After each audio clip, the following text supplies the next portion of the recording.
The magic നോവലിലേക്ക് സ്വാഗതം. Patturumal part 3. രാവിലെ college സമയം. കോളേജിൻ്റെ ഗേറ്റിങ്കൽ വരെ അനീസയും രചനയും ഒരുമിച്ചാണ് വരിക. അത് കഴിഞ്ഞാൽ രണ്ടായി തിരിയും. ഗേറ്റിൻ്റെ വലതുവശത്തുള്ള ബിൽഡിങ്ങിലാണ് ഡിഗ്രി ഫൈനൽ ഇയർ ക്ലാസ്സുകൾ. ഇടതുവശത്തെ ബിൽഡിങ്ങിൻ്റെ അങ്ങേയറ്റത്താണ് ഡിഗ്രി ഫസ്റ്റ് ഇയർ ക്ലാസ്സുകൾ. ഗേറ്റിങ്കൽ കാത്തു നിന്നിരുന്ന കൂട്ടുകാരികളോടൊത്ത് രചന നീങ്ങി. അനീസ തൻ്റെ കൂട്ടുകാരികളോടൊത്ത് തൻ്റെ ക്ലാസ്സിലേക്കും.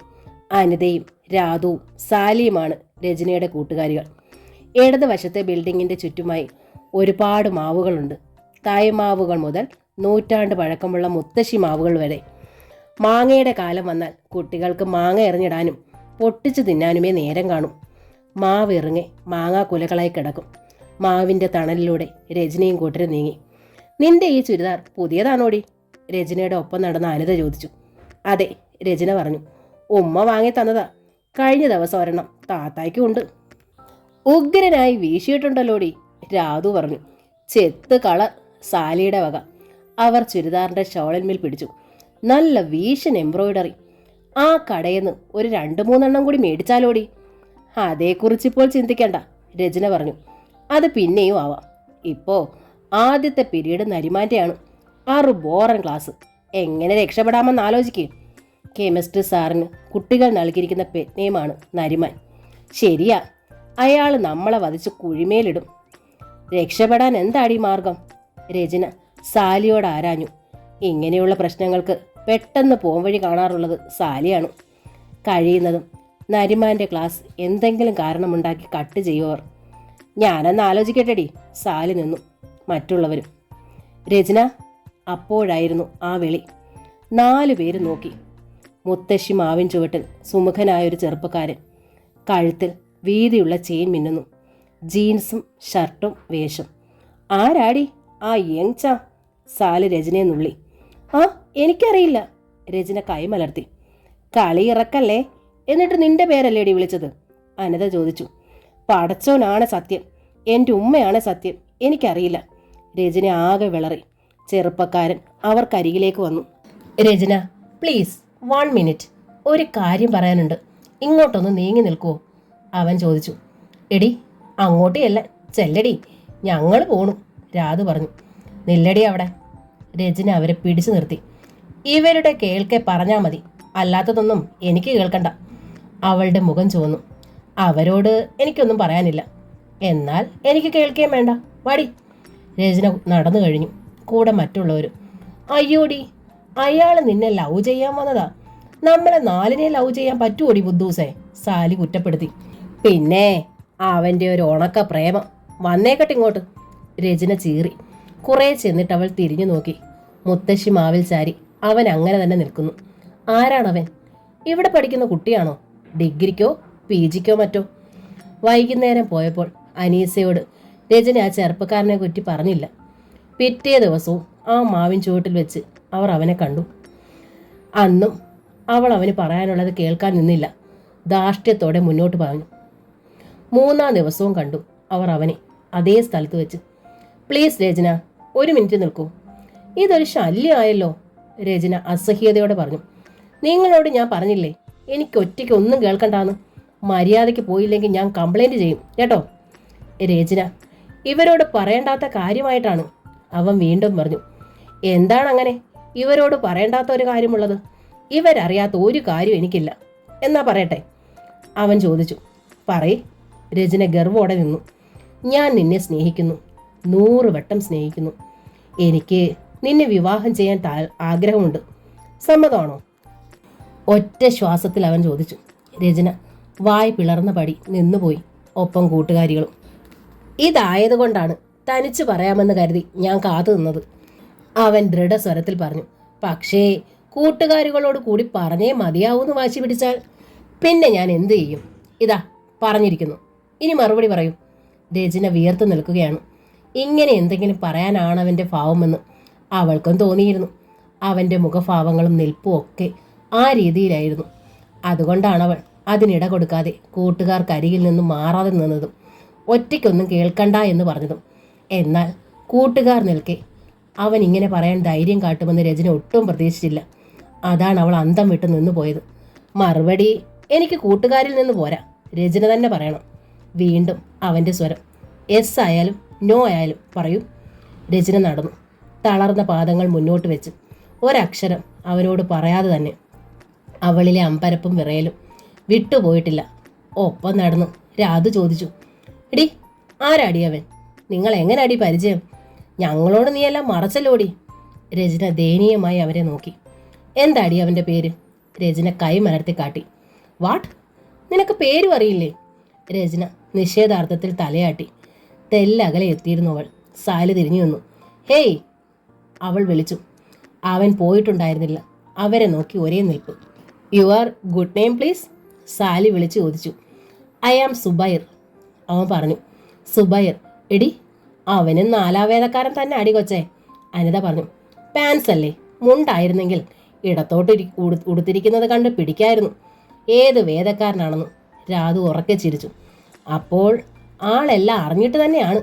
സാലിക്ക് ഉത്സാഹമായി. അവൾ വീണ്ടും പറഞ്ഞു, മിസ്റ്റർ സുബൈർ. ഇവൾ മറുപടി പറഞ്ഞില്ലെങ്കിലും ഞങ്ങൾ അങ്ങ് പറയുകയാണ്. ഇവൾ സുബൈറിനുള്ളതാണ്. നിങ്ങളുടെ നിക്കാഹ് ഞങ്ങൾ നടത്തി തരും, പോരെ? അവൻ 2 കൈകൾ ഉയർത്തി വീശിക്കാട്ടി. സാലി, രചന ഞെട്ടലോടെ വിളിച്ചു. എന്താടി നീ പറഞ്ഞത്? നിങ്ങളുടെ നിക്കാഹ് നടത്തി തരാമെന്ന് പറഞ്ഞാൽ പറഞ്ഞതുപോലെ ഞങ്ങൾ ചെയ്യും, അല്ലേടി? പിന്നെ അല്ലാതെ. മറ്റുള്ളവർ അത് ശരിവെച്ചു. നിങ്ങൾ പറഞ്ഞതിൻ്റെ ഗൗരവം എന്താണെന്ന് നിങ്ങൾക്കറിയാമോ? എന്ത് ഗൗരവമാടി? സമ്മതം പറഞ്ഞത് ഞങ്ങളല്ലേ. അതുകൊണ്ട് അത് നിന്നെ എങ്ങനെ ബാധിക്കും? നീ പറഞ്ഞില്ലല്ലോ. കുറേ ദിവസമായിട്ട് മെനക്കെട്ട് നിൽക്കുന്നതല്ലോടി അയാള്. ഇന്നൊരു ദിവസം മനപ്പായസം കുടിച്ച് കിടന്ന് ഉറങ്ങട്ടടി വേണേ. അനിത ഉറക്ക ചിരിച്ചു, കൂടെ മറ്റുള്ളവരും. രചന ചിരിച്ചില്ല. അവൾക്ക് ചിരി വന്നതുമില്ല. അവളുടെ മനസ്സിൽ അവൻ്റെ രൂപവും പേരും പതിയുകയായിരുന്നു, അവൾ പോലും അറിയാതെ. പിറ്റേ ദിവസം രചന കൂട്ടുകാരികൾക്കൊപ്പം ഗേറ്റിങ്കിൽ നിന്നും മാവിൻ ചുവട്ടിലേക്ക് നോക്കുമ്പോൾ രചനയുടെ മിഴികൾ 4 പാടും പരതി. എവിടെ അവൻ? ഏത് മാവിൻ ചുവട്ടിലാണവൻ? ഒരു മാവിൻ ചുവട്ടിലും സുബൈർ ഉണ്ടായിരുന്നില്ല. എവിടെ അവൻ? കരളിൻ്റെ വിളുമ്പിൽ നേരിയൊരു സൂചിക്കുത്തേറ്റോ. ഇന്ന് നമ്മുടെ റോമിയെ കണ്ടില്ലല്ലോ. സാലി കമൻ്റ് അടിച്ചു. നമ്മൾ ഇവളെ കൊടുക്കാമെന്ന് വാഗ്ദാനം ചെയ്തില്ലേ? അത് കേട്ട് സമാധാനിച്ച് ഇഷ്ടൻ നിക്കാഹിനുള്ള ഒരുക്കങ്ങൾ ആരംഭിച്ചിരിക്കും. കണ്ടിട്ട് അവനൊരു 10-22 വയസ്സിൽ കൂടുതലില്ല. ചെത്തി നടക്കുന്ന പരുവം. ഒരു പണിയില്ലാത്തവനാണെങ്കിൽ ഉടനെ നിക്കാഹ് നടന്നത് തന്നെ. പണിയുണ്ട്, രാധു പറഞ്ഞു. നിനക്കെങ്ങനെ അറിയാം? പണിയില്ലാത്തവനാണെങ്കിൽ സ്നേഹിക്കുന്നു എന്ന് പറഞ്ഞങ്ങ് നിർത്തും. വിവാഹം കഴിക്കാൻ ആഗ്രഹിക്കുന്നു എന്ന് പറയില്ല. വിവാഹം കഴിക്കണമെന്ന് തീരുമാനിക്കുന്നവൻ പണിയുള്ളവനായിരിക്കും. എന്നാ പിന്നെ എന്താ തടസ്സം? എടി രചന, ഇനി പഠിച്ച് നീ തല പുണ്ണാക്കാൻ പോകണ്ട. ജോലിയൊന്നും ഇനിയത്തെ കാലത്ത് പ്രതീക്ഷിക്കുകയും വേണ്ട. കല്യാണം എത്രയും വേഗം നടത്തി നീ ജീവിക്കാൻ നോക്കടി. രചന അവരെ മൂവരെയും മാറി മാറി നോക്കി. പഠിക്കണം, നന്നായി പഠിക്കണം. എന്നാലേ ഒരു ജോലി കിട്ടൂ. ഒരു ജോലി കിട്ടിയാലേ പെണ്ണിന് നിലനിൽപ്പുള്ളൂ. ഉമ്മയുടെ വാക്കുകൾ. പുരുഷന്റെ കാലടി കീഴിൽ പെണ്ണ് അടിമയാകാതിരിക്കണമെങ്കിൽ പെണ്ണിന് നിലനിൽപ്പുണ്ടായിരിക്കണം. ഉമ്മ ഓരോ ദിവസവും ആവർത്തിക്കുന്ന വാക്കുകൾ. പക്ഷേ രചനയ്ക്ക് മനസ്സിലായി, ഉമ്മയുടെ ആ വാക്കുകൾക്ക് മീതെ സുബൈറിന്റെ രൂപം പൊന്തി പൊന്തി നിൽക്കുകയാണെന്ന്. അടുത്ത 3-4 ദിവസങ്ങളിലും രചനയുടെ മിഴികൾ പരതി. ആ കോമ്പൗണ്ടിലെങ്ങും അവനെ കണ്ടില്ല. അവൻ പിന്നെ എവിടെയാണ്? എന്തു ചെയ്യുന്നു? ആരാണ്? ഒന്നും അവൾക്കറിയില്ലായിരുന്നു. അതവളെ വല്ലാതെ വിഷമിപ്പിച്ചു. അനിയത്തിയിലെ വിഷാദഭാവവും ഓർമ്മത്തെറ്റു പോലുള്ള സംസാരവും അനീസ ശ്രദ്ധിച്ചു. രചന പക്ഷേ താത്തയോട് ഒന്നും പറയാൻ കൂട്ടാക്കിയില്ല. താത്ത ഒരുവനെ സ്നേഹിക്കുന്നു, അതും അന്യജാതിക്കാരനെ. എന്നിട്ടും തൻ്റെ മനസ്സിലേക്ക് ഒരുവൻ ആധിപത്യം സ്ഥാപിക്കാൻ കടന്നുകൂടിയിരിക്കുന്നു എന്ന സത്യം പറയാൻ അവൾ ഭയന്നു. മാത്രമല്ല, അനീസയുടെ മുഖത്തേക്ക് പോലും അവൾ നോക്കിയില്ല. ചമ്മൽ. ഉമ്മ അടുത്തെത്തുമ്പോൾ അകാരണമായി അവൾ ഭയന്നു. കള്ളത്തരം കണ്ടുപിടിക്കുമോ എന്ന ഭയം. ഒരു വൈകുന്നേരം കോളേജ് വിട്ടിറങ്ങുമ്പോൾ കുറേ സ്ലൈഡുകളും തലയെ പിൻ ചെയ്യാനുള്ള ക്ലിപ്പുകളും വാങ്ങാനായിട്ടാണ് അനീസ അനുജത്തിയും കൂട്ടി ലേഡീസ് സ്റ്റോറിൽ ചെന്നത്. കയറി ചെന്നതേ രചനയുടെ മിഴികൾ ചെന്നു നിന്നതോ സുബൈറിൽ. രചനയുടെ കൽബിലേക്ക് പനിനീരിൻ്റെ കുളിർമ ഇറങ്ങി. ഒപ്പം അടുത്ത് നിൽക്കുന്ന താത്തെ അവൾ ഭയത്തോടെ നോക്കി. സുബൈർ മെല്ലെ മെല്ലെ അടുത്ത് വന്നു നിന്ന് ക്ലിപ്പുകൾ എടുത്ത് കാട്ടിയതോടെ രജനിക്ക് വിറയലായി. നല്ല കളറുകൾ ഏതാ വേണ്ടത്? ഇത് നോക്കൂ. സുബൈർ പുഞ്ചിരിയോടെ ഓരോന്നും എടുത്ത് കാട്ടുകയാണ്. നീ നോക്ക് രചന, അനീസ പറഞ്ഞു. എന്നിട്ട് അവൾ ഷാമ്പുവും സ്പ്രേയും നോക്കാനായി അങ്ങേ വശത്തേക്ക് നീങ്ങി. രചനയ്ക്ക് ഉമിനീർ പോലും വറ്റി. രചന, ഇതെൻ്റെ ഇക്കാടെ കടയാണ്, ഞാനും പാർട്ട്ണർ. രജനയും താത്തയും ഇതിനു മുമ്പ് പലപ്പോഴും ഈ കടയിൽ വന്നു. രജന എന്നെ ശ്രദ്ധിച്ചിട്ടുണ്ടാവില്ല, അതാണ്. പക്ഷെ ഞാൻ ശ്രദ്ധിച്ചു. സ്നേഹിച്ചു പോയി ഞാൻ. പെറുപെറുക്കുന്നത് പോലെ സാധനങ്ങൾ അവൾക്ക് കാട്ടിക്കൊടുക്കുന്നതിനിടയിൽ അവൻ പറഞ്ഞു. അവൾ മറുപടി പറഞ്ഞില്ല. ഞാൻ കാത്തിരിക്കുകയാണ് രചന, ഒരു മറുപടി എനിക്ക് വേണം. അവൾ മുഖമുയർത്തി. സുബൈർ ആശയോടെ നോക്കുകയാണ്. നെഞ്ചിനുള്ളിൽ എന്തോ നിറഞ്ഞ് തെങ്ങുന്നത് പോലെ, അവൻ്റെ നോട്ടം ഹൃദയത്തിലേക്ക് അരിച്ചിറങ്ങുന്നത് പോലെ. എന്തോ പറയാൻ മനസ്സ് വെമ്പി, അതരങ്ങൾ വിറച്ചു. അതവൻ മനസ്സിലാക്കുകയും ചെയ്യും. പറയൂ പറയൂ, അവൻ്റെ ഹൃത്തടം അങ്ങനെ ആർത്തു. രചന, സെലക്ട് ചെയ്തോ, വരൂ. അനീസ അടുത്തേക്ക് വന്നു. ആ ദാ ഇതൊക്കെ. രചന 1-2 ക്ലിപ്പുകൾ നീക്കി വെച്ചു. സുബൈർ എടുത്തു നൽകിയവയായിരുന്നു അത്. പണം കൊടുത്ത് അനീസ ഇറങ്ങി. അവൾക്ക് പിന്നാലെ ഇറങ്ങുമ്പോൾ രചന ഒന്ന് തിരിഞ്ഞു നോക്കി. മറയും മുമ്പ് ഒന്നുകൂടെ പുഞ്ചിരി നിറയുന്ന മുഖവുമായി അവളെ തന്നെ നോക്കി നിൽക്കുകയായിരുന്നു കടയ്ക്കുള്ളിൽ സുബൈർ. സാലറിക്കായിട്ടുള്ള ബില്ലുകൾ തയ്യാറാക്കിയത് പരിശോധിക്കുകയായിരുന്നു വഹാബ്. ബില്ലുകൾ ട്രഷറിയിൽ സാലറി ഡേറ്റിന് 2 ദിവസം മുൻപെങ്കിലും എത്തിക്കണം, എന്നാലേ ശമ്പള ദിവസം പണം ലഭിക്കൂ. ബില്ലിന്മേൽ സീൽ വയ്ക്കാൻ രാജൻ അടുത്തെത്തി. അയാളുടെ കയ്യിൽ ഓഫീസേഴ്സിൻ്റെ ശമ്പള ബില്ലുകൾ ഉണ്ടായിരുന്നു. സ്വയം ശമ്പളം എഴുതിയെടുക്കാൻ അധികാരമുള്ള ഓഫീസേഴ്സാണ് ഗസറ്റഡ് റാങ്കിലുള്ള SS മുതൽ DMO വരെ. വെറുതെയാണ് വഹാബ ബില്ലൊന്നും മറിച്ചു നോക്കിയത്. അയാൾ അമ്പരന്ന് പോയി. ആസിയയുടെ ശമ്പളം നെറ്റ് സാലറിയായി 3520 രൂപ. എന്താണിത്? 9472 രൂപ ആകെ ശമ്പളമുള്ള ആസിയയ്ക്ക് നെറ്റ് സാലറി 3520. വഹാബ് ആ തുക വായിച്ചു പോയി. രാജൻ അത് ശ്രദ്ധിച്ചു. ആ തുകയെന്ന് 1500 രൂപ കൂടെ ഇവിടെ റിക്കവറിയായി പിടിക്കും സാറേ. കോടതി ഉത്തരവാ. കോടതി ഉത്തരവോ? അതെ, ആർക്കോ ജാമ്യം നിന്ന് അയാൾ പറ്റിച്ചു. ജാമ്യക്കാരിയുടെ ശമ്പളത്തിൽ നിന്ന് തുക പിടിക്കാൻ ഉത്തരവായി. ഇതൊക്കെ കാണുമ്പോൾ ഒരു ഉപകാരം ചെയ്യാൻ ആർക്കും തോന്നൂല സാറേ. 3520 നിന്ന് 1500 പോയാലോ? ബാക്കി തുക കൊണ്ട് മക്കളുടെ പഠനം ഉൾപ്പെടെ എത്ര ആർഭാടമായി എങ്ങനെയാണ് അവർ കാര്യങ്ങൾ ഓടിക്കുന്നത്? 5-ാം തീയതിക്ക് മുൻപായി അക്കൗണ്ട്സ് ജനറൽ ഓഫീസിലേക്ക് അയക്കാനുള്ള അക്കൗണ്ട്സ് പരിശോധിക്കുമ്പോൾ ചെലവ് കണക്കിൽ വഹാബ് കണ്ടു എയുടെ സാലറി ഡിഡക്ഷനുകൾ. PFൽ 1500 രൂപ ഇടുന്നുണ്ട്.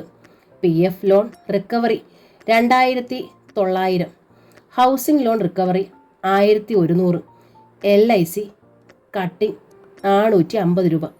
ആകെ സമ്പാദ്യമായി PFൽ ഇടുന്ന 1500ഉം LICയിലെ തുകയും മാത്രം. ബാക്കിയൊക്കെ ലോണുകൾ, വീട്ടുന്ന തുകകൾ. 2 പെൺമക്കൾക്ക് വേണ്ടി മറ്റ് സമ്പാദ്യമൊന്നുമില്ലേ? ബാലൻസ് 2000 കൊണ്ട് എങ്ങനെ മാസം തയ്ക്കും? ഒറ്റയ്ക്ക് താമസിക്കുന്ന തനിക്ക് പോലും എല്ലാം കൂടി ചെലവ് ഏതാണ്ട് 3000-നടുത്ത് വരുന്നു.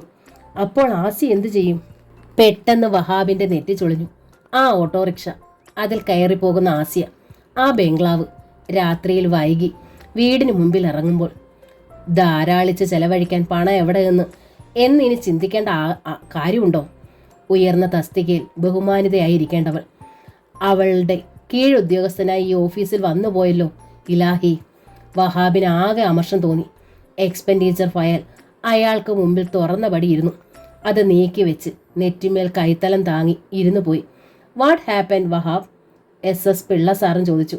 ഒന്നുമില്ല സാർ. വഹാബ് മുഖം ടവൽ കൊണ്ടുവന്ന് അമർത്തി തുടച്ചു. എന്താ, സുഖമില്ലേ? ഒന്നുമില്ല. കുടുംബ പ്രശ്നം വല്ലതും? നത്തിങ്. നിങ്ങളെന്താ ബീവിയും കുട്ടികളെ ഇങ്ങോട്ട് കൊണ്ടുവന്ന് താമസിപ്പിക്കാത്തത്? ഈ പ്രായത്തിലൊക്കെ ഒറ്റയ്ക്ക് താമസിച്ചാൽ എന്തൊരു ബോറടിയായിരിക്കും. പിള്ള സാറ് സ്വയം എന്നോണം പറഞ്ഞു. വൈഫും പിള്ളേരും അടുത്തില്ലാത്തൊരു ദിവസത്തെക്കുറിച്ച് എനിക്ക് ചിന്തിക്കാൻ പോലും വയ്യ. വഹാബ് മുഖം കുനിച്ചപടി ഇരുന്നതേ ഉള്ളൂ. അയാളുടെ മുഖത്തെ അസ്വസ്ഥത ശ്രദ്ധിച്ച് നാരായണൻ സാറും ദേവികയും കനകമ്മാളും ഒക്കെ മുഖത്തോട് മുഖം നോക്കി. നാരായണൻ സാർ എണീറ്റ് വഹാബിന്റെ അരികിലെത്തി ചോദിച്ചു. എന്തു പറ്റി സാർ, സുഖമില്ലേ? സുഖമുണ്ട്, ഇത്തിരി സ്വൈര്യം കിട്ടിയാൽ മാത്രം മതി. വഹാബ് അകാരണമായി പൊട്ടിത്തെറിച്ചു. നാരായണൻ സാർ ചമ്മി. വൈകുന്നേരം വഹാബ് താൻ താമസിക്കുന്ന വീടിന്റെ ഗേറ്റിങ്കിൽ കാത്തുനിന്നു. പില്ലറിന്മേൽ ചാരി. ആസിയെ പ്രതീക്ഷിച്ചു തന്നെ. 5:45 മുമ്പ് അവൾ വന്നു. ഓ, ഇന്ന് ഓട്ടോറിക്ഷ വന്നിട്ടുണ്ടാവില്ല. ആസിയ അടുത്തെത്തിയപ്പോൾ വഹാബ് ഒരടി മുമ്പോട്ട് നീങ്ങി നിന്നു. ഒരു നന്ദി പറയാൻ വന്നതാണ്. ആസിയ മുഖമുയർത്തി. പണിക്കാരിയെ തടയാതിരുന്നതിന്. ഞാനും ആഹാരം കഴിച്ച് കിടന്നോട്ടെ എന്ന് തോന്നിയ ആ സന്മനസ്സിന് വഹാബ് ഗൗരവത്തിൽ തന്നെയായിരുന്നു. ഇത്രയുള്ളോ എന്ന മട്ടിലൊന്ന് നോക്കിയിട്ട് ആസിയ മുന്നോട്ട് നീങ്ങി. ഒരു ഉപദേശം കൂടിയുണ്ട്. വഹാബ് അല്പം കൂടി ഗൗരവത്തിൽ പറഞ്ഞു. ആസി നിന്നു. ഉപദേശമോ? എനിക്കോ? അതെ, പ്രായമായൊരു പണിക്കാരി ചേട്ടത്തിക്ക് മുമ്പിൽ യൗവനം തികഞ്ഞ പെൺമക്കളെ തനിച്ചാക്കി ഈ രാത്രിയിലെ ഊരു ചുറ്റും ഓവർ ടൈം വർക്കും അവസാനിപ്പിക്കണമെന്ന്. സർവ്വദേശീയവും ഒന്നാകെ പ്രതിഫലിക്കുന്ന വിധത്തിൽ ആസ്യ ഒറ്റയാട്ട്. പിന്നെ പാഞ്ഞ് തൻ്റെ ഗേറ്റിനുള്ളിൽ കയറിയിട്ട് അത് വലിച്ചാഞ്ഞടിച്ചു. വഹാബിൻ്റെ മുഖത്തടിക്കുകയാണെന്ന മട്ടിൽ തന്നെ. ആ മനുഷ്യനെ കൊണ്ട് വല്ലാത്ത ശല്യമായല്ലോ. ഉറഞ്ഞതുള്ളുന്ന മട്ടിലാണ് ആസ്യ വീടിനുള്ളിലേക്ക് കയറി ചെന്നത്. റേച്ചൽ അടുക്കളയിൽ മട്ടൻ ചാപ്സും അപ്പം ഉണ്ടാക്കുകയായിരുന്നു. അവർ ഓടി വന്ന് ചോദിച്ചു, ആരാ മാഡം? എന്താ പറഞ്ഞത്? എന്താണിപ്പോൾ നിങ്ങൾക്കറിഞ്ഞിട്ട്? ആസ്യ അവർക്ക് നേരെ പൊട്ടിത്തെറിച്ചു. നിങ്ങൾ നിങ്ങളുടെ പണി ചെയ്തള്ളേ. റേച്ചൽ തല പിന്നോട്ടെടുത്തു കളഞ്ഞു. അടുക്കളയിലേക്ക് വലിയുകയും ചെയ്തു. ഉമ്മ കലി കൊണ്ടിരിക്കുന്നു എന്ന് രജനയ്ക്കും അനീസയ്ക്കും മനസ്സിലായി. രജന ഓടിപ്പോയി ബുക്കെടുത്ത് പഠനം ആരംഭിച്ചു. അനീസ അകത്ത് കടന്ന് തയ്യൽ മിഷൻ്റെ അടുത്തിരുന്നു. അത്യാവശ്യമുള്ളവ തയ്ച്ചെടുക്കാനായി ആസ്യ വാങ്ങിച്ചിട്ടതാണത്. 3 പേർക്കും അല്പസ്വല്പം തയ്യൽ അറിയുകയും ചെയ്യാം. ബ്ലൗസുകളും മറ്റും തയ്ക്കാൻ അനീസ പരിശീലിച്ചു കഴിഞ്ഞു. വെട്ടി ഒരു ബ്ലൗസിൻ്റെ പീസുകൾ വെച്ച് അനീസ തയ്ക്കാൻ തുടങ്ങി. തയ്യൽ മിഷിൻ്റെ കടകട ശബ്ദം മുറിക്കുള്ളിൽ നിന്നും വെളിയിലേക്ക് പരന്നു. ഉമ്മയുടെ മുൻപിൽ കുറച്ച് സമയത്തേക്ക് വെട്ടപ്പെടാതിരിക്കുന്നതാണ് നല്ലത്. ഇല്ലെങ്കിൽ ചിലപ്പോൾ അടി വീണത് തന്നെ. മുടിനാരിയിടയ്ക്ക് പിഴവ് കണ്ടാലും അതുണ്ടാകും. ഇപ്പോൾ അപ്പുറത്തെ സാറുമായി ഉമ്മ വല്ലാതെ ശണ്ടയുണ്ടാക്കിയിരിക്കുന്നു. അനീസയും രജനിയും ജനലിലൂടെ ഗേറ്റിങ്കിലെ ആ സംഭവം കണ്ടിരുന്നു. അയാൾ അവിടെ വന്ന് നിൽക്കാൻ തുടങ്ങിയപ്പോൾ മുതൽ ഇരുവരും ആ ജനാലയ്ക്ക് അരികിലായിരുന്നു. ഉമ്മ താമസിച്ചു വരുന്ന രാത്രികളിലും ആ സാർ ഗേറ്റിങ്കിൽ നിൽക്കുന്നത് കാണാം. എന്തിന്? എന്താണ് ആ മനുഷ്യൻ്റെ ഉദ്ദേശം? ഒരേ ഓഫീസിൽ ജോലി. എന്തെങ്കിലും ഉദ്ദേശത്തോടെയാണോ അയാൾ തൊട്ടടുത്ത വീട്ടിൽ തന്നെ താമസമാക്കിയതും? ഒരുപക്ഷേ താൻ സംശയിക്കുന്നത് തന്നെയാണോ? അറിയാൻ എന്താണ് വഴി? മുറിയിലേക്ക് കയറിയ ആസ്യ ഡ്രസ്സ് മാറി പുറത്തു വന്നില്ല. വന്ന പാടെ കിടക്കുകയാണ്. അനീസ എത്തി നോക്കി കണ്ടു. മിണ്ടാൻ ധൈര്യം വന്നില്ല. ഉമ്മയുടെ സ്വഭാവം നന്നായി അവൾക്കറിയാം. അതുകൊണ്ട് തന്നെ ഉമ്മയുടെ അടുത്തേക്ക് ചെന്നതുമില്ല. ആസ്യ നേരത്തെ എത്തിയതിനാൽ റേച്ചൽ സന്ധ്യയ്ക്ക് മുമ്പേ പോയി. ആസ്യ ദേഷ്യത്തിലായതിനാൽ യാത്ര പോലും പറഞ്ഞതുമില്ല. അവർ ഉണ്ടാക്കി വെച്ചിട്ട് പോയ പലഹാരമോ ചോറോ ആരും കഴിച്ചതുമില്ല. ദേഷ്യത്തിൽ കിടക്കുന്ന ഉമ്മയെ വിളിക്കാൻ ധൈര്യമില്ലാത്തതിനാൽ മക്കളും വെറുതെ കിടന്നു. ഉറങ്ങിപ്പോയതിനാൽ ആസ്യയും. പുലർച്ചെ ആസ്യ മക്കളോട് ചോദിച്ചു, എന്താ ആഹാരം കഴിക്കാൻ എന്നെ വിളിക്കാഞ്ഞത്? അത് അനീസ പരുങ്ങല്ലായി. ഞങ്ങളും ഉറങ്ങിപ്പോയമ്മ. കഷ്ടം, ഒക്കെ വേസ്റ്റ് ആയില്ലേ? ചൂടാക്കിയാൽ മതി ഉമ്മ, എല്ലാം ഞാൻ ഫ്രിഡ്ജിലെടുത്ത് വെച്ചിട്ടുണ്ട്. അപ്പോൾ നീ കള്ളം പറഞ്ഞതാണല്ലേ ഉറങ്ങിപ്പോയെന്ന് ആസ്യ ചോദിച്ചു. അത് അനീസ മുഖം കുനിച്ചു. ആസ്യ മൂളി ഉറപ്പിച്ചു. പിറ്റേന്ന് ശനിയാഴ്ച രജന ആദ്യം പോയി. ട്യൂഷനുണ്ട് അവൾക്ക്. പിന്നാലെ ആസ്യയും. റേച്ചലും പോയി കഴിഞ്ഞപ്പോൾ ഗേറ്റ് അടച്ചു പൂട്ടാനായി അനീസ ചെന്നു. അപ്പോഴാണ് വഹാബ് ഒരുങ്ങി ഇറങ്ങിയത്. റേച്ചൽ അങ്ങോട്ടാണ് കയറിയത്. അനീസയെ കണ്ടപ്പോൾ വഹാബ് ഹൃദ്യമായി ഒന്ന് പുഞ്ചിരിച്ചു. സാർ, അവൾ മെല്ലെ വിളിച്ചു. പോകാൻ തിരിഞ്ഞ വഹാബ് നിന്നു. എന്താ മോളെ? എന്താ മോളെയെന്നു അതീവ വാത്സല്യത്തോടുള്ള ചോദ്യം സ്വന്തം ബാപ്പ ചോദിക്കുന്നത് പോലെ. അനീസ ഒരു നിമിഷം സ്വന്തം ബാപ്പയെ ഓർത്തുപോയി. എന്തിനാ എന്നെ കുട്ടി വിളിച്ചത്? വഹാബ് വീണ്ടും ചോദിച്ചു. സാർ കവിയാണോ? അനീസ ചോദിച്ചു. മർമ്മത്ത് തോണ്ടിയാലെന്നോണം വഹാബ് ഒന്ന് പറഞ്ഞു. സത്യമാണോ? അനീസ വീണ്ടും ചോദിച്ചു. ആരോരും അറിയാതെ ഒളിച്ചു വെച്ചിരുന്ന തന്നിലെ കവിയെ ഈ കൊച്ചു പെൺകുട്ടി എങ്ങനെ കണ്ടുപിടിച്ചു? പറയൂ സാർ. മുട്ടുന്തറ വഹാബ് എന്ന പേരിൽ സൺഡേ സപ്ലിമെന്റുകളിലും വീക്കിലികളിലും ഒക്കെ കവിത എഴുതുന്ന അതേ വഹാബ് തന്നെയല്ലേ സാർ? സമ്മതിക്കാതെ തരമില്ലെന്ന മട്ടിൽ നേരിയൊരു പുഞ്ചിരി ആദരങ്ങളിൽ വരുത്തി വഹാബ് അതേ എന്ന് തലയാട്ടി. അനീസ് ഹൃദ്യമായി ഒന്ന് ചിരിച്ചു. മോൾ എങ്ങനെ അത് ഞാനാണെന്ന് തിരിച്ചറിഞ്ഞു? ഫോട്ടോ കണ്ടിട്ട്. ഫോട്ടോയോ? അതെ, ആദ്യം 1-2 എണ്ണത്തിൽ സാറിൻ്റെ ഫോട്ടോ ഉണ്ടായിരുന്നു. പക്ഷേ ഈയിടെയെങ്ങും ഫോട്ടോ ഞാൻ കൊടുത്തിട്ടില്ലല്ലോ. പഴയത് കണ്ടാലും തിരിച്ചറിയാം സാർ. ഇത്തിരി കൂടി പ്രൗഢി ഉണ്ടായിട്ടുണ്ട്. മുടിയിൽ നേരിയ നരയുണ്ട്. ഇത് രണ്ടും ഒഴിച്ചാൽ പഴയ ഫോട്ടോ തന്നെ, അനീസ പറഞ്ഞു. ഓ, അനീസ ഇതൊക്കെ ശ്രദ്ധിച്ചു വഹാബ് തുറന്ന ചിരിയോടെ ഗേറ്റിനടുത്തേക്ക് വന്നു. എങ്ങനെയുണ്ട് എൻ്റെ കവിത? അനീസ പെട്ടെന്ന് ചോദിച്ചത് ഇതാണ്. എൻ്റെ ഉമ്മയെ സാറിന് മുമ്പേ പരിചയമുണ്ടോ? ആണിയടിച്ചതുപോലെ തറഞ്ഞു നിന്നുപോയി വഹാബ്. ചിരിയും കേട്ടു. അനീസ ആ ഭാവമാറ്റം ശ്രദ്ധിക്കുകയായിരുന്നു. ഈ ഓഫീസിൽ ഇപ്പോൾ ജോയിൻ ചെയ്യും മുമ്പ് പരിചയമുണ്ടോ എന്നാണ് ചോദിച്ചത്. അനീസ തൻ്റെ ചോദ്യത്തെ ഇത്തിരി കൂടി വിശദാവസ്ഥയിലാക്കി. ആ, വഹാബ് പറഞ്ഞു. ആദ്യകാലത്ത് ഞങ്ങളൊരു ഓഫീസിൽ കുറച്ചുനാൾ ജോലി ചെയ്തിരുന്നു. അതിലുപരി ഒന്നും? അനീസ വീണ്ടും എടുത്ത് ചോദിച്ചപ്പോൾ അമ്പരപ്പും തെല്ലും നടുക്കവും വഹാബിൻ്റെ നെഞ്ചിലുണ്ടായി. ആസ്യ മക്കളോട് തന്നെക്കുറിച്ച് പറഞ്ഞിട്ടുണ്ടോ? വഹാബിൻ്റെ മുഖം വല്ലാതെ കരുവാളിച്ചത് കണ്ട് അനീസ മെല്ലെ പറഞ്ഞു. ചോദ്യം തെറ്റാണെന്ന് എനിക്കറിയാം. ഉമ്മായെക്കുറിച്ച് മറ്റൊരാളോട് ചോദിക്കാൻ പാടില്ലാത്തതാണ്. പുറത്തു തരണം. അനീസ വിഷമത്തോടെ തുടർന്നു. എന്നാലും എൻ്റെ ചോദ്യത്തിന് ഉത്തരം ഞാൻ പ്രതീക്ഷിക്കട്ടെ സാർ? അനീസയുടെ ചോദ്യത്തിൻ്റെ ഉൾപ്പൊരുൾ എനിക്ക് പിടികിട്ടിയില്ലല്ലോ. വഹാബ് ഉരുളാൻ ശ്രമിച്ചു. Yes, you mean it sir, Aneesa ചെറു പുഞ്ചിരിയോടെ പറഞ്ഞു. I mean that self. Wahab അവളെ ഒന്ന് നോക്കി. No no Aneesa, you are mistaken. Aneesa ചിരിച്ചു. ഞാൻ കൂടുതൽ സ്വാതന്ത്ര്യം എടുക്കുന്നു എന്ന് തോന്നണ്ട. എന്നാലും പറയുന്നു, സാർ ഇപ്പോൾ പറഞ്ഞത് 100% കള്ളം. സാറിൻ്റെ മുഖം അങ്ങനെ പറയുന്നു. വഹാബ് വിളറി. ഉമ്മയുടെ പൂർവ്വബന്ധം ചിക്കിച്ചേക്കാൻ ചോദിച്ചതല്ല. ഗേറ്റിൻ്റെ ജാളിയിൽ വിരലോടിച്ച അനീസ പറഞ്ഞു. സത്യം അറിയാൻ. സത്യം? എന്ത് സത്യം? എൻ്റെ ഉമ്മയുടെയും ബാപ്പയുടെയും ജീവിതത്തിൽ വലിയൊരു കീറാമുട്ടിയായിരുന്നു എന്നും വഹാബ് എന്ന ഈ പേര്. വഹാബ് ഞെട്ടി കണ്ണു മിഴിച്ചുപോയി. സത്യം. കുഞ്ഞായിരിക്കുമ്പോൾ മുതൽ അവർക്കിടയിൽ ഒരധികപ്പറ്റായി ഈ പേര് മുഴച്ചു നിന്നിരുന്നു സാർ. അതെനിക്ക് നല്ല ഓർമ്മയുണ്ട്. റബ്ബേ, എന്താണ് ഈ കേൾക്കുന്നത്? വഹാബ് ആ ഗേറ്റിങ്കിൽ അള്ളിപ്പിടിച്ച് നിന്നുപോയി. അനീസ ജാളിയിൽ നിന്ന് കൈത്തലങ്ങൾ പിൻവലിച്ചു. സാർ ചോദിച്ചില്ലേ കവിയാണെന്ന് ഞാൻ തിരിച്ചറിഞ്ഞത് എങ്ങനെയെന്ന്? കവിത എങ്ങനെയുണ്ടെന്ന്? അനീസ പതിയെ തുടർന്നു. സാറിൻ്റെ കവിത ഞാൻ കണ്ടിട്ടേ ഉള്ളൂ. ഫോട്ടോയും ശ്രദ്ധിച്ചിട്ടുണ്ട്. പക്ഷേ വായിച്ചിട്ടില്ല. ആ കവിത ചൊല്ലിയിട്ടുമില്ല, ആസ്വദിച്ചിട്ടുമില്ല. പദ്യത്തേക്കാൾ എനിക്കിഷ്ടം ഗദ്യമാണ്. വഹാബ് അമ്പരന്ന് അവളെ നോക്കി. സാറിൻ്റെ ഫാൻ ഉമ്മയാണ്? വഹാബിന് ഹൃദയമിടിപ്പ് നിന്നു പോയതുപോലെ തോന്നി.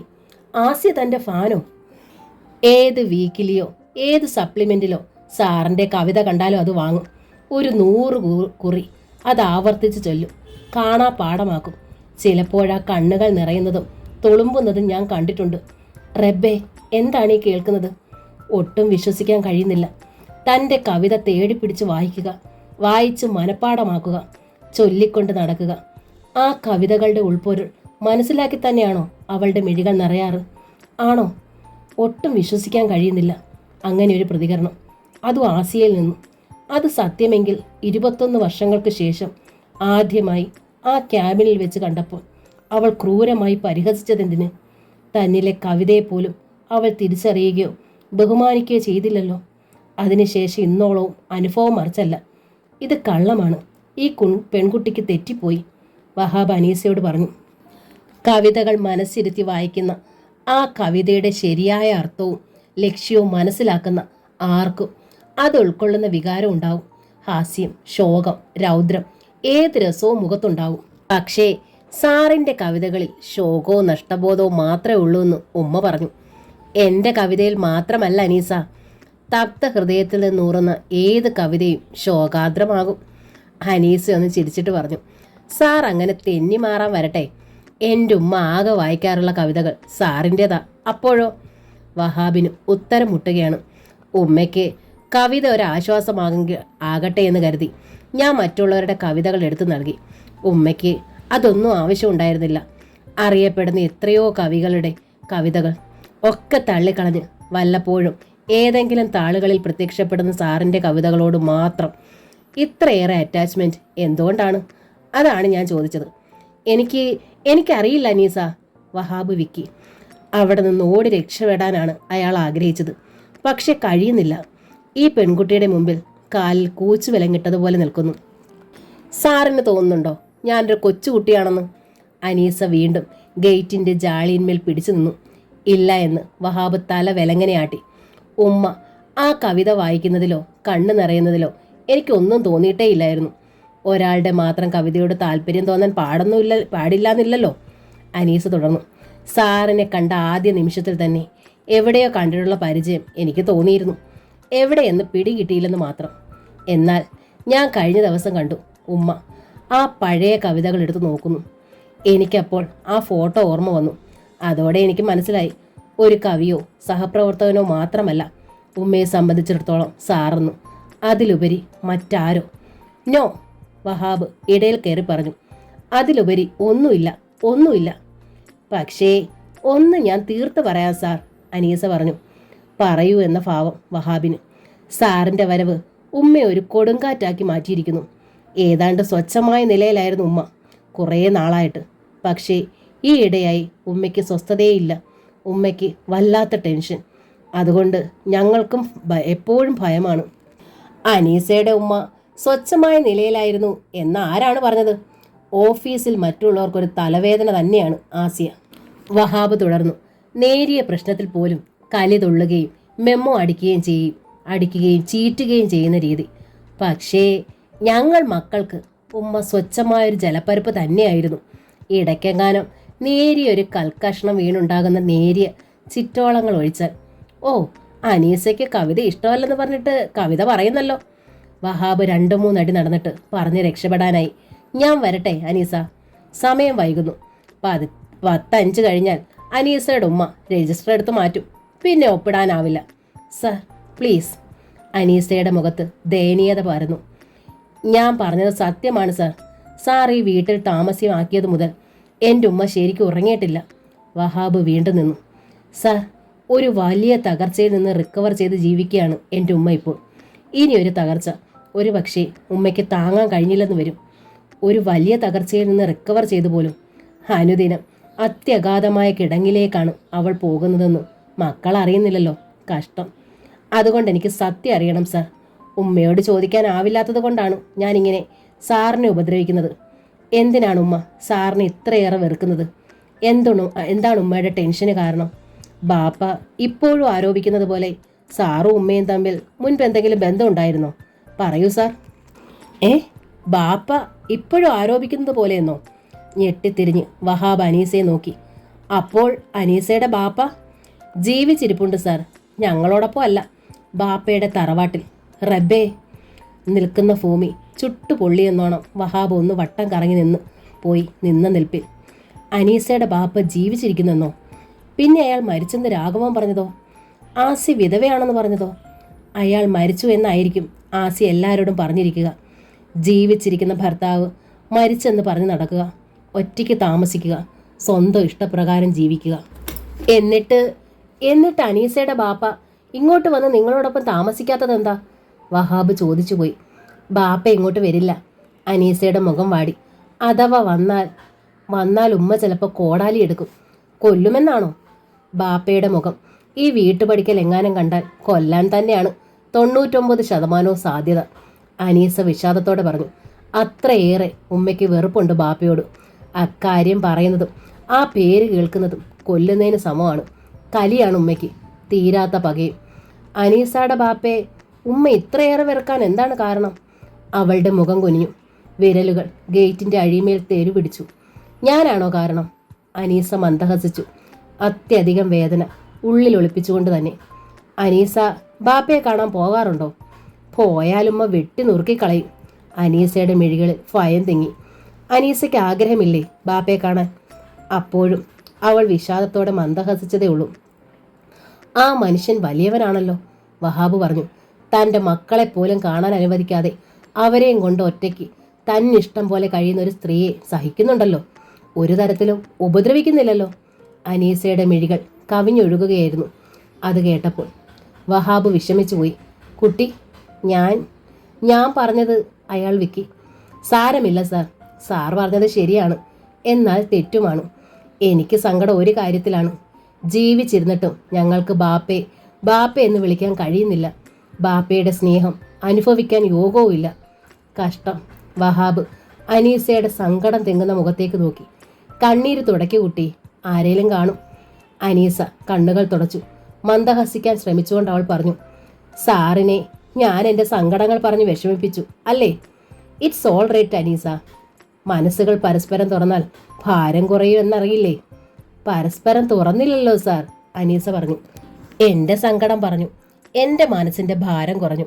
സാർ പക്ഷേ എൻ്റെ ചോദ്യത്തിന് ഇപ്പോഴും ഉത്തരം പറഞ്ഞില്ലല്ലോ. വഹാബ് അവളെ ഒരു നിമിഷം നോക്കി നിന്നു. എന്നിട്ട് നടന്നു. മറുപടി പറയാനില്ല കുട്ടി, അയാളുടെ മനസ്സ് മന്ത്രിച്ചു. ഒരിക്കൽ നിന്റെ ഉമ്മായെ ഞാൻ മോഹിച്ചു, ഒരുപാട് സ്വന്തമാക്കാൻ ആഗ്രഹിച്ചു തന്നെ. പക്ഷേ ആദ്യം എന്നെ തള്ളിക്കളഞ്ഞതും സ്നേഹം നിഷേധിച്ചതും അവൾ തന്നെ. അതിനുശേഷം ഞാൻ ശ്രമിച്ചിരിക്കുന്നതും അവളെ വെറുക്കാൻ തന്നെയാണ്. പിന്നെങ്ങനെ അവളുടെ ജീവിതത്തിൽ ഞാനൊരു കീറാമുട്ടിയാകും? ഇല്ല, അങ്ങനെയൊന്നും സംഭവിക്കില്ല, തീർച്ച. ഞാൻ അവൾക്ക് ആരുമായിരുന്നില്ല. ബസ് സ്റ്റോപ്പിലെത്തുമ്പോഴും വഹാബിൻ്റെ മനസ്സ് ആണയിട്ട് പറഞ്ഞു. എന്നിട്ടും താൻ എന്തിനവളെക്കുറിച്ച് കവിത എഴുതി? പഠിച്ചുകൊണ്ടിരിക്കുമ്പോഴേ വല്ലപ്പോഴും ഉള്ളിൻ്റെ ഉള്ളിലെ നിഗമനങ്ങളും സ്വപ്നങ്ങളും പ്രതീക്ഷകളുമൊക്കെ കവിതയാകുമായിരുന്നു. അതൊക്കെ ആനുകാലികങ്ങളിൽ വല്ലപ്പോഴും വെളിച്ചം കണ്ടിരുന്നു. അവളെ കണ്ടു മോഹിച്ചപ്പോൾ കവിത അവളെക്കുറിച്ചായി. ആഴക്കടലിൻ്റെ അഗാധ തോന്നിക്കുന്ന മിഴിയണ, തുടുത്തു കവിളുകൾ, ചെഞ്ചൊടികൾ തുടങ്ങി മാറും നിതംബവും ഒക്കെ താൻ വർണ്ണിച്ചിട്ടുണ്ട്. ഛേ, ഒരു നാണോ ഇല്ലേ? അന്നവൾ ആ കവിത വന്ന വീക്കിലികൾ വായിച്ചിട്ട് നാണം കൊണ്ട് കൂമ്പിപ്പോയിട്ടുണ്ട്. ഇനി എഴുതുമ്പോൾ എന്നെ കാട്ടിയിട്ട് മതി, ചില ഭാഗങ്ങൾ തിരുത്താനുണ്ട്, അവൾ പറഞ്ഞു. കവിത തിരുത്താൻ നമ്മൾ ആരാണാവോ? കവിത്രയ കുടുംബത്തിലെ പുത്തൻ അനന്തരാവകാശിയാണോ? താൻ അവളെ കളിയാക്കി. പക്ഷേ അവൾക്ക് പിന്നെ കവിത കാണേണ്ടതായി വന്നിട്ടില്ല, തിരുത്തേണ്ടതായി വന്നിട്ടില്ല. പ്രായോഗിക ബുദ്ധി ഏറെ ഉണ്ടായിരുന്നു അവൾക്ക്. ക്ലാസ് 3 ജീവനക്കാരനേക്കാൾ എന്തുകൊണ്ട് ഉയർന്നവനാണ് ഒരു പൊതുമേഖലാ സ്ഥാപനത്തിലെ മാനേജർ. ഉയർന്നതും സുഖപ്രദവുമായ ജീവിതമാണ് അവൾ കൊതിച്ചത്. കൊതിച്ചത് ലഭിച്ചു. അതോ ലഭിച്ചില്ല എന്നുണ്ടോ? ടൗണിലെ ഒരു ട്യൂട്ടോറിയൽ കോളേജിലാണ് രചനയ്ക്ക് ട്യൂഷൻ. ട്യൂഷനും കഴിഞ്ഞ് ബസ് സ്റ്റാൻഡിലേക്ക് നടക്കുമ്പോൾ ഒരു ബൈക്ക് അവൾക്കരികിൽ വന്നു നിന്നു. സുബൈർ. രചന വിയർക്കാൻ തുടങ്ങി. രചന, അവൻ വിളിച്ചു. ഫുട്പാത്തിലായിരുന്നു അവൾ. ഒരുപാട് പേര് അങ്ങോട്ടും ഇങ്ങോട്ടും പോകുന്നു. സുബൈർ ബൈക്കിൽ നിന്നിറങ്ങി ഫുട്പാത്തിലേക്ക് കയറി രചനയ്ക്കരികിൽ വന്നു. റബ്ബേ! രചന നെഞ്ചിൽ കൈത്തലം വെച്ച് പിന്നോക്കം നീങ്ങി. എന്തിനാ രചന ഇത്രയേറെ ഭയപ്പെടുന്നത്? സുബൈർ ചോദിച്ചു. അവൾ ചകിതമായ മിഴികളോടെ 4 പാട് നോക്കി. പേടിയാണെങ്കിൽ എൻ്റെ കടയിലേക്ക് വന്നോളൂ.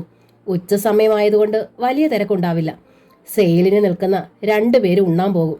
നമുക്ക് അവിടെ വെച്ച് സംസാരിക്കാം. ഞാൻ വരില്ല, രചന പറഞ്ഞു. ഇങ്ങനെ ഭയപ്പെട്ടാൽ എങ്ങനെയാണ്? ഞാൻ തന്നെ പിടിച്ചു തിന്നുകയൊന്നുമില്ലടോ, സുബൈർ പറഞ്ഞു. ഞാൻ നിന്നെ സ്നേഹിച്ചു പോയി. അത് ഞാൻ തുറന്നു പറഞ്ഞു. ഇഷ്ടമായാലും ഇല്ലെങ്കിലും തനിക്കത് തുറന്നു പറഞ്ഞൂടെ? എന്നെ ഇങ്ങനെ കുരങ്ങ് കളിപ്പിക്കണോ? എനിക്ക് പേടിയാ, രചന പറഞ്ഞു. എന്നെയോ? എൻ്റെ ഉമ്മേ, രചന പറഞ്ഞു. ഉമ്മ അറിഞ്ഞാൽ എന്നെ കൊല്ലും, തീർച്ചയാ. അപ്പോൾ ഉമ്മയാണ് പ്രശ്നം അല്ലേ? സുബൈർ ചോദിച്ചു. അവൾ മൂളി. എന്ന് വച്ചാൽ എന്നോട് വെറുപ്പില്ലാന്നു അല്ലേ? അവൾ മുഖമുയർത്തി നോക്കി. ആ തൊടുത്ത കവിൾത്തടത്തിൽ നാണത്തിൻ്റെ അരുണിമ. എന്നെ ഇഷ്ടമാണ് എന്നർത്ഥം. രചന മുഖം പൊത്തിപ്പോയി നാണം കൊണ്ട്. പറയൂ, ഇഷ്ടമാണോ? അവൾ മൂളി. എത്രത്തോളം? ഒരുപാട്. താൻ നിൽക്കുന്നത് ഒരു ഫുട്പാത്തിലാണെന്നും തനിക്ക് മുൻപിൽ ഒരു ചെറുപ്പക്കാരൻ നിൽക്കുന്നു എന്നും ഒരുപാട് ആളുകൾ തനിക്ക് മുൻപിലൂടെ അങ്ങോട്ടും ഇങ്ങോട്ടും പോകുന്നുവെന്നും രചന വിസ്മരിച്ചു പോയിരുന്നു. അവരൊക്കെ ശ്രദ്ധിക്കുന്നുണ്ടെന്നും. കടയിൽ ഇനിയും വരുമോ? സുബൈദർ ചോദിച്ചു.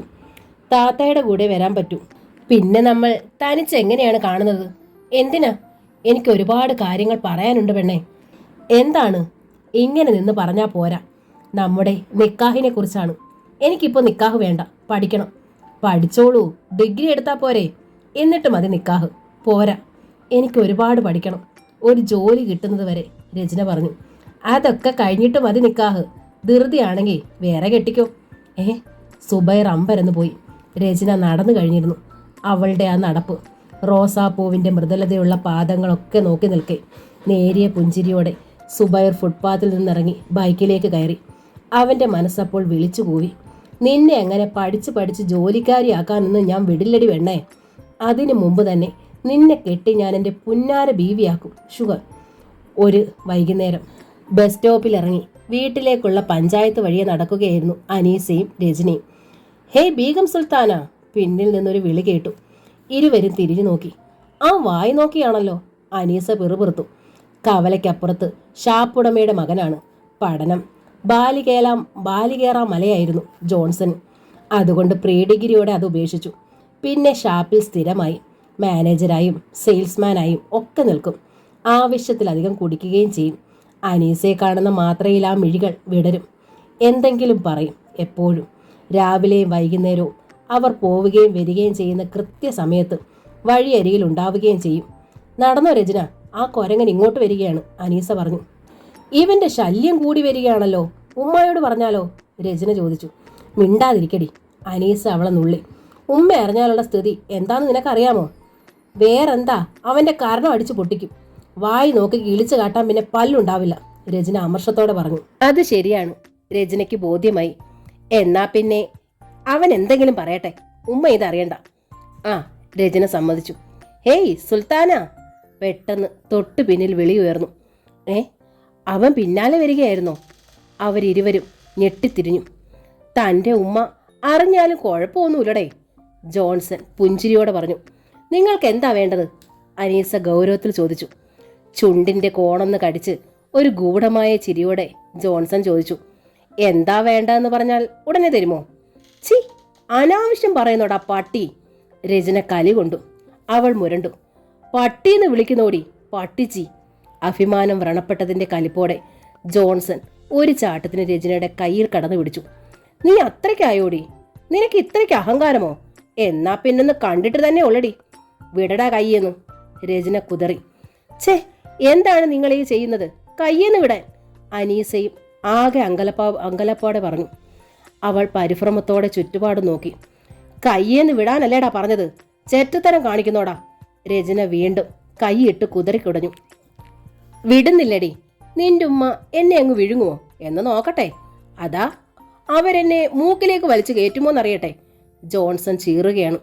കെട്ടിയവനെ ഉപേക്ഷിച്ച് കണ്ടവനെ പിടിച്ചു നടക്കുന്ന അവള് എനിക്കിട്ട് എന്നാ ചൊറിയുമെന്ന് നോക്കട്ടടി, കാണട്ടടി.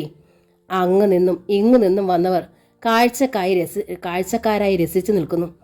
എന്തിനാടി കുതിർന്നത്? ലൈസൻസുള്ള തള്ളയുടെ മക്കളല്ലേടി നിങ്ങൾ? ജോൺസൺ വിജയഗീഷുവായി പറയുമ്പോഴായിരുന്നു അത്. ഒറ്റ ചവിട്ട്, 4 കരണം മറിഞ്ഞ് ജോൺസൺ ദൂരെ തെറിച്ചു വീണു. വീണെടുത്ത് നിന്ന് ഉരുണ്ടു പിടഞ്ഞ് എണീക്കുന്നതിന് മുമ്പ് വീണ്ടും കെട്ടി ചവിട്ട്. അമ്പരന്ന് അനീസയും രജനിയും നോക്കി. വെടികൊണ്ട കാട്ടുപന്നിയെപ്പോലെ ചീറ്റിക്കൊണ്ട് വീണ്ടും ജോൺസനെ ചവിട്ടിയരയ്ക്കുന്ന വഹാബ്. അതുവരെ കാഴ്ചവക്കാരായി നിന്നവർ പോലും നടുങ്ങുണർന്നുപോയി. ജോൺസനെ പിടിച്ചെണീപ്പിച്ച് നിർത്തിയിട്ട് 2 കരണത്തും അയാൾ അടിച്ചു. പെൺപിള്ളേരെ വഴി നടക്കാൻ സമ്മതിക്കില്ല അല്ലേടാ? വഹാബ് അലറി. ശബ്ദവും ബഹളവും കേട്ട് ആൾക്കാർ പാഞ്ഞു വന്ന് അവരെ പൊതിഞ്ഞു. ഇരുവരെയും പിടിച്ചു മാറ്റി. എന്താ എന്താ അവർ അന്വേഷിച്ചു. എന്താന്നോ? പട്ടാപ്പകൽ ഈ പെൺകുട്ടികളെ ഇവൻ കയറി പിടിച്ചു. ചോദിക്കാനും പറയാൻ ആരുമില്ലാന്ന് കരുതിയോ? വീറോടെ അതിലേറെ കിതപ്പോടെ വഹാബ് ചോദിച്ചു. ദേഷ്യം കൊണ്ട് അയാൾ വിറച്ചു തുള്ളുകയാണ്. സ്തബ്ധരായി നിൽക്കുകയാണ് അനീസയും രജനിയും. ഒരു പ്രശ്നമുണ്ടാകാതിരിക്കാനായി ജോൺസന്റെ കമന്റടിയും ചീത്ത വർത്തമാനങ്ങളും നിരന്തരം സഹിച്ചു പോന്ന ആ പെൺകുട്ടികൾ അപ്രതീക്ഷിതമായ ഈ സംഭവത്തിൽ ആകെ പകച്ചുപോയി. ആട്ടെ, താനാരാ? ജോൺസന്റെ കൂട്ടുകാരിൽ ഒരുവൻ മുന്നോട്ട് നീങ്ങി വഹാബിന്റെ മുന്നിൽ നിന്നു. ഞാനൊരു മനുഷ്യൻ, അത് മനസ്സിലായില്ലേ? വഹാബ് പുച്ഛത്തോടെ ചോദിച്ചു. താനീ പെമ്പിള്ളേരുടെ ആരാണെന്നാ ചോദിച്ചത്? എടോ, വഴിയിലിട്ടൊരു പെണ്ണിനെ ഒരുത്തൻ കയറി പിടിക്കുന്നത് കണ്ടാൽ പിടിച്ചു മാറ്റാനും 2 പൊട്ടിക്കാനും ആരെങ്കിലും ആകണമെന്നില്ലടോ. ആണായ മാത്രം മതി, വഹാബ് പറഞ്ഞു. ഞങ്ങളുടെ ജോൺസനെ തല്ലിയിട്ട് താൻ നേരെ ചൊവ്വ ഇവിടുന്ന് പോകത്തില്ല. പോകണമെന്ന് ആരാ പറഞ്ഞത്? വഹാബ് വെല്ലുവിളിച്ചു. ഈ പെൺപിള്ളേരെ ഉപദ്രവിക്കാൻ ശ്രമിച്ചവനിട്ട് ഞാൻ അടിച്ചു. പകരം ചോദിക്കാൻ ആരാടാ ഉള്ളത്? പറയടാ. ഇവൻ സ്വന്തം പെങ്ങളെയും തള്ളയും കയറി പിടിച്ചാലും പരാതിയില്ലാത്ത ഏവനെങ്കിലും ഈ കൂട്ടത്തിലുണ്ടെങ്കിൽ വാടാ എന്നോട് പകരം ചോദിക്കാൻ. ഞാൻ ഇവിടെ തന്നെ നിൽക്കുകയാണ്, പിന്നേക്ക് വെക്കണ്ട. ഇപ്പം തന്നെ പ്രശ്നം തീർക്കാം. വെല്ലുവിളിയോടെ വഹാബ് തിരിഞ്ഞു നോക്കിയതോ ആസിയയുടെ മുഖത്ത്. അവരും ഓഫീസിൽ നിന്ന് വരികയാണ്. എന്താണിത്? എന്താണ്? ഒരു കൂട്ടം ആൾക്കാർക്ക് നടുവിൽ വഹാബ്, അതിനപ്പുറത്ത് പകച്ചു നിൽക്കുന്ന തൻ്റെ പെൺമക്കൾ. എന്താണിവിടെ? അവർ വഹാബിനെ നോക്കി. അയാൾ മുഖം തിരിച്ചു കളഞ്ഞു. ആസിയ ബേബി ആളുകളെ വകഞ്ഞു മാറ്റി മക്കളുടെ അരികിലെത്തി. എന്താടി, എന്താണിവിടെ? മക്കൾ ഇരുവരും ഉമ്മയെ നോക്കി. തീ കനലുകളാണ് കണ്ണിൽ. പറയടി, എന്താണുണ്ടായത്? അയാൾ എന്തിനാടി പുലമ്പുന്നത്? ഇരുവരും വിറച്ചു. ഇരുവർക്കും നാവ് തളർന്നു. എന്തൊക്കെ ധൈര്യം പുറത്തു കാട്ടിയാലും ആസിയയുടെ മുൻപിലെത്തുമ്പോൾ എല്ലാ ധൈര്യവും തൻ്റെടോ മക്കൾക്ക് ഇരുവർക്കും ചോർന്നു പോകുന്നു. അനീസ, നിന്നോടാണ് ചോദിക്കുന്നത്, എന്താണുണ്ടായെന്ന് പറയാൻ. ഞാൻ പറയാം. വഹാബിൻ്റെ ശബ്ദം ഉയർന്നു. ഒരുത്തൻ അവരെ ഉപദ്രവിക്കാൻ വന്നു, ഞാൻ 2 കൊടുത്തു, അത്രേ ഉള്ളൂ. ആസിയ ബീബി സ്തബ്ധയായി നിന്നു. ആരാണ് എൻ്റെ മക്കളെ ഉപദ്രവിക്കാൻ വന്നത്? ഏത് പട്ടിയാടാ? കൊല്ലും ഞാൻ അവനെ. അങ്ങനെയൊക്കെ അവർ അലറി വിളിക്കുമെന്നും ജോൺസനെ പിടികൂടുമെന്നാണ് വഹാബ് കരുതിയത്. പക്ഷേ ആസിയ ബീവി അനങ്ങിയില്ല. ആ കണ്ണുകളിലെ കനൽ കെട്ടു. പകരം ദീനത പരന്നു. എല്ലാവരെയും ഒന്ന് നോക്കിയിട്ടവർ മക്കളുടെ തോളിൽ പിടിച്ചു നടന്നു, ഒരക്ഷരം ഉരിയാടാതെ. വഹാബിന് വിശ്വസിക്കാൻ കഴിഞ്ഞില്ല. മറ്റുള്ളവർക്കും അവർക്കതൊന്നും പ്രശ്നമില്ലെന്ന് ഒരുവൻ പറഞ്ഞു. തള്ള തടി വഴിയാണെങ്കിൽ പിള്ള ഇലച്ചീൽ വഴിയാണ്. പിള്ളേര് മോശക്കാരല്ല. കെട്ടിയവനെ അടുപ്പിക്കത്തില്ല അവള്. എന്നിട്ടാണ് ഊരുചുറ്റ്. കണ്ടില്ലേ രാത്രിയിൽ ഓട്ടോറിക്ഷയിൽ അവൾ കടന്നു വരുന്നത്. വഹാബിന് അതൊന്നും കേൾക്കണമെന്നുണ്ടായിരുന്നില്ല. അയാൾ നീങ്ങി. അവളുടെ വീടിൻ്റെ എതിരെ വീട്ടിൽ അയാളുടെ താമസം. ഒരു ഓഫീസിലാ ജോലി എന്നാ കേൾക്കുന്നേ. എല്ലാം കൊണ്ട് സൗകര്യമായല്ലോ. അത് പറ, ചുമ്മാതാണോ പെൺപിള്ളാരെ തൊട്ടപ്പോൾ അയാൾക്ക് വെറി പിടിച്ചത്? വഹാബ് തലയെടുപ്പോടെ നടന്നു. അവരുടെ ബാപ്പയെ അകറ്റിയിട്ട് ജീവിക്കുന്നതിൻ്റെ ഭവിഷ്യത്ത് അവൾ അറിയണം, എന്നാലേ ശരിയാകൂ അയാൾ കരുതി. തക്ക സമയത്തെത്തി അവൻ്റെ ചികിട്ടത്തടിച്ചതിൽ വഹാബിന് ചാരിതാർത്ഥ്യവും തോന്നി. ഗേറ്റിങ്കിലെത്തിയപ്പോൾ കണ്ടു, കാത്തു നിൽക്കുന്ന വിധത്തിൽ അപ്പുറത്തെ ഗേറ്റിൽ നിൽക്കുന്നു ആസിയ. മക്കളെ കാണാനില്ല. മിസ്റ്റർ വഹാബ്, ആസിയ വിളിച്ചു. വഹാബ് നിന്നു. നിങ്ങൾ എന്താണ് ഈ ചെയ്തതെന്ന് നിങ്ങൾക്കറിയാമോ? എന്താണ്? ഒതുക്കി തീർക്കാമായിരുന്ന ഒരു പ്രശ്നം നിങ്ങൾ പെരുപ്പിച്ചു, നാടിളക്കി. ഓഹോ, അപ്പോൾ ഒതുക്കത്തിൽ കാര്യം നടക്കട്ടെ എന്നാണ് നിങ്ങൾ പറയുന്നതല്ലേ? വഹാബ് പുച്ഛത്തോടെ ചോദിച്ചു. ആസിയയുടെ മുഖത്ത് ഗൗരവം ഇരട്ടിച്ചു. ഒതുക്കത്തിൽ കാര്യം നടക്കട്ടെ എന്നല്ല, ഞാൻ ഒരിക്കൽ നിങ്ങളോട് പറഞ്ഞു മക്കൾ എന്നാൽ എന്തെന്ന് നിങ്ങൾക്കറിയില്ലെന്ന്. വഹാബ് ഞെട്ടിത്തിരിഞ്ഞു. അവിടെ കൂടിയ നാട്ടുകാർക്കൊന്നുമില്ല. അവർ കാഴ്ച കണ്ടു. പിന്നെ നാവിൽ വന്നതൊക്കെ പുലമ്പി. അടി കൊണ്ടവനും ഒന്നുമില്ല. അടിച്ചത് നിങ്ങൾക്കും പ്രശ്നമൊന്നുമില്ല. നിങ്ങൾ പുരുഷന്മാർ എന്തുണ്ടാകാൻ. പക്ഷേ നിങ്ങളൊന്നു മറന്നു, എൻ്റെ കുട്ടികൾ പെൺമക്കളാണ് എന്ന്. ഇല മുള്ളിൽ വീണാലും മുള്ളിലയിൽ വീണാലും ഇല കിഴിയുമെന്ന്. നാളെ ആർക്കെങ്കിലും അവരെ നിക്കാഹ് കഴിച്ചു കൊടുക്കേണ്ടതാണ്. അതും നിങ്ങൾ മറന്നു. അമർഷത്തോടെ ആസിയ തുടർന്നു. നിങ്ങൾ എനിക്ക് ഒരു സ്വൈര്യക്കേടാണ്. എൻ്റെ മക്കൾക്കും ഒരു സ്വൈര്യക്കേടാകരുത് പ്ലീസ്. ആസിയ ഗേറ്റ് അടച്ചിട്ട് അകത്തേക്ക് പോയി. മർമ്മത്തടിയേറ്റതുപോലെ നിൽക്കുകയാണ് വഹാബ് അനക്കമറ്റ്. 2 ദിവസം കഴിഞ്ഞു. ലൈബ്രറിയിൽ ഒരു ബുക്ക് എടുക്കാൻ ചെന്നതാണ് അനീസ. അവൾ അങ്ങോട്ട് പോകുന്നത് ശ്രദ്ധിച്ചു നിന്നിരുന്ന ബോബിയും ലൈബ്രറിയിലേക്ക് ചെന്നു. റാക്കിന്മേൽ അടുക്കി വെച്ചിരിക്കുന്ന ബുക്കുകൾ തിരയുന്ന അനീസയ്ക്കരികിൽ അവനെത്തി. നിങ്ങളുടെ നാട്ടിൽ ഒരു പ്രശ്നമുണ്ടായെന്നോ, ആരോ നിന്റെ കയ്യിന്മേൽ പിടിച്ചെന്നോ, അന്നത്തെ അയാൾ രക്ഷകനായി വന്നെന്നോ ഒക്കെ കേട്ടല്ലോ. എന്താ ഉണ്ടായത്? ബോബി ചെന്നപാടെ ചോദിച്ചു. അനീസ വിസ്മയത്തോടെ നോക്കി. ഇത്ര കൃത്യമായിട്ട് ബോബി ഇതെങ്ങനെ അറിഞ്ഞു? അവൾ ചോദിച്ചു. എനിക്ക് ചാരന്മാരുണ്ടെന്ന് വെച്ചോ? ബോബി തെല്ല് ഗൗരവത്തിലായിരുന്നു. ആരാണ് നിന്റെ കയ്യിൽ പിടിച്ചത്? എനിക്കറിയണം. അയ്യോടാ, ബോബി ഗൗരവത്തിലാണല്ലോ. ഇത്രയ്ക്കൊന്നും ഇല്ലാന്ന് എന്ന് നീ പറഞ്ഞാൽ പോരല്ലോ. ബോബിയുടെ മുഖം കറുത്തു. പറയ്, ആരാണവൻ? ഞങ്ങളുടെ നാട്ടിലുള്ളൊരു വായി നോക്കി. അവൻ പിടിച്ചത് എൻ്റെ കൈന്മേലല്ല, രജനിയുടെ കൈന്മേലാണ്. ഓഹോ, ബോബിക്ക് തെല്ല ആശ്വാസം തോന്നി. അവൻ്റെ കുടിവിച്ച മുഖത്തിന് അയവുണ്ടായി. അനീസ ചിരിച്ചുപോയി. ഓ, എന്തൊരു ഭാവമായിരുന്നു ആ മുഖത്ത്. നിന്നെ തൊട്ടാൽ തൊടുന്നവൻ്റെ കൈ ഞാൻ വെട്ടും. 3 തരം. തൊടുന്ന സമയത്ത് ആളൊപ്പം ഉണ്ടാകണ്ടേ കൈവെട്ടാൻ? അനീസ ചിരിക്കുക തന്നെയാണ്.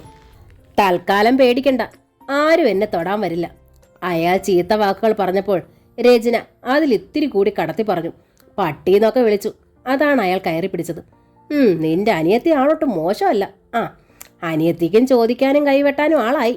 അയാള് സംഭവം അറിഞ്ഞിട്ടുണ്ടാവില്ല. ബോബി മന്ദഹസിച്ചു. എന്താ ബോബി പറയുന്നത്? അനീസ ചോദിച്ചു. എൻ്റെ അനിയത്തിക്ക് ആളായെന്നോ? മനസ്സിലായില്ല. അത് കള്ളം. സത്യം. അനീസയ്ക്ക് അമ്പരപ്പ് വർദ്ധിച്ചു.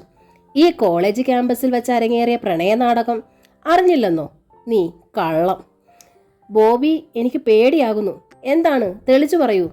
അനീസയ്ക്ക് ഹൃദയമിടിപ്പ് സ്വയം കേൾക്കാമെന്നായി. സുബൈർ, സലീമ സ്റ്റേഷനറി കടയുടെ പാർട്ട്ണർ, കുറച്ച് ദിവസമായിട്ട് ഇവിടെ ചുറ്റുന്നു.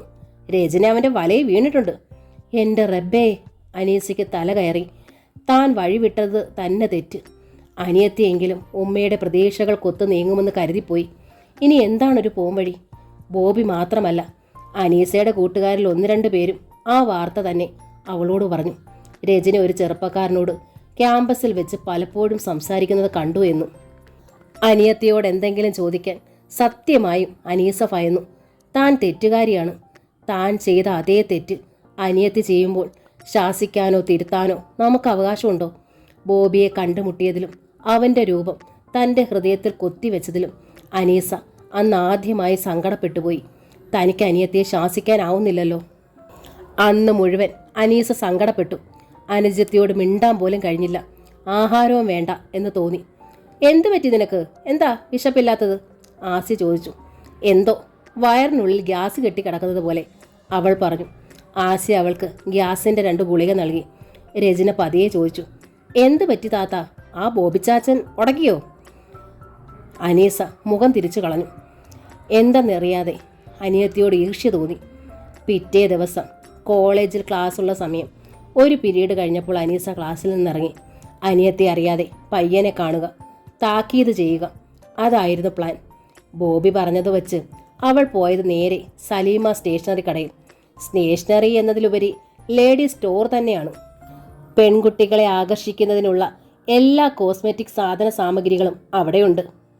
സുബൈർ ആരാന്ന് ഒറ്റ നോട്ടത്തിൽ തന്നെ അനീസ കണ്ടെത്തി.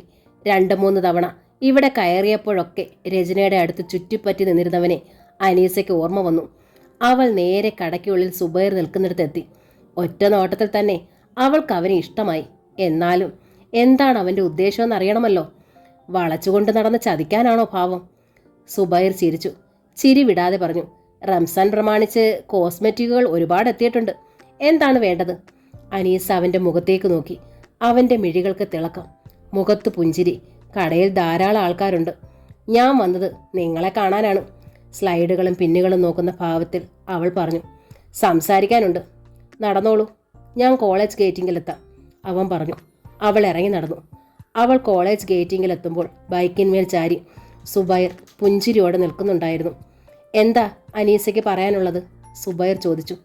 നിങ്ങൾ എൻ്റെ അനുജത്തിയെ വെറുതെ വിടണം. അവൾ പാവമാണ്, കുട്ടിയാണ്. സുബൈർ പുഞ്ചിരി വിട്ടില്ല. നിങ്ങൾ അവളെ പറഞ്ഞും പാട്ടിലാക്കി ചതിക്കരുത്, അവൾ വീണ്ടും പറഞ്ഞു. ചതിക്കാനല്ല അനീസ, രജനിയെ സ്വന്തമാക്കാനാണ് എൻ്റെ തീരുമാനം, അവൻ പറഞ്ഞു. അവൾ പഠിക്കുകയാണ്. പഠിക്കട്ടെ, ഞാൻ കാത്തിരിക്കാം.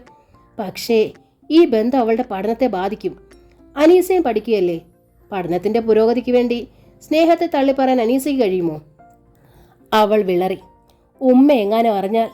ഉമ്മ ബോബിയെക്കുറിച്ച് അറിഞ്ഞാലോ? അനീസ് നടുങ്ങിപ്പോയി. ഞാൻ വിട്ടിയാണ്, അവളുടെ മിഴിയോരം തുളുമ്പി. എൻ്റെ കണ്ണിൽ കോല് കിടക്കെ ഞാൻ കരടെടുക്കാൻ വന്നു. ഒന്നുമില്ലെങ്കിൽ സുബൈർ സ്വന്തം ജാതി തന്നെയാണല്ലോ. കരടാണെന്ന് ആശ്വസിക്കേണ്ട അനീസ. സുബൈർ അപ്പോൾ അല്പം ഗൗരവത്തിലായി. അനീസയുടെ ഉമ്മയ്ക്ക് വലിയൊരു കോല് തന്നെയാണ് ഞാനും. ബോബിയെ അനീസയുടെ ഉമ്മ അംഗീകരിച്ചാൽ പോലും എന്നെ അംഗീകരിക്കില്ല. ഷുവർ. അതെന്താ? അനീസ എന്നെ ചെറുപ്പത്തിൽ കണ്ടിട്ടുണ്ട്, ഓർമ്മിക്കാഞ്ഞിട്ടാണ്. സുബൈർ ചിരിച്ചു. ഞാൻ തൈക്കാട്ട് കുടുംബത്തിലേതാണ്. എൻ്റെ അള്ളാ, തൈക്കാട്ട് കുടുംബം? ബാപ്പയുടെ തറവാട്? അനീസ പകച്ചു നോക്കി. ഞാൻ സമദ് മാമാടെ പെങ്ങൾ സുഹറയുടെ മകനാണ്. ബാപ്പയുടെ പെങ്ങളുടെ മകൻ, മാമിയുടെ മകൻ. ശത്രു, ഉമ്മയുടെ ശത്രുക്കൾ. എൻ്റെ പടച്ച തമ്പുരാനെ, അനീസ നിലവിളിച്ചു പോയി. സുബൈർ പ്ലീസ്, നിങ്ങൾ മേലാൽ എന്ന് വെച്ചാൽ ഒരിക്കലും ഇനി രചനയെ കാണരുത്, മിണ്ടരുത്. ഉമ്മയുടെ ചെവിയിലെത്തിയ ഉമ്മ രചനയെ കൊല്ലും സുബൈർ. അത്രയും ഒരു വിധത്തിൽ പറഞ്ഞിട്ട് അനീസ ഓടി. ആളിപ്പടർന്നു വരുന്ന അഗ്നിയിൽ നിന്നും രക്ഷപ്പെടാനുള്ള വെമ്പലോടെ തന്നെ. പട്ടുറുമാൽ എന്ന നോവലിൻ്റെ ഈ ഭാഗം ഇവിടെ പൂർണ്ണമാവുകയാണ്. ഈ നോവൽ നിങ്ങൾക്ക് ഇഷ്ടമായെങ്കിൽ ലൈക്ക് ചെയ്ത്, ഷെയർ ചെയ്ത്, സബ്സ്ക്രൈബ് ചെയ്യണേ. Thank you.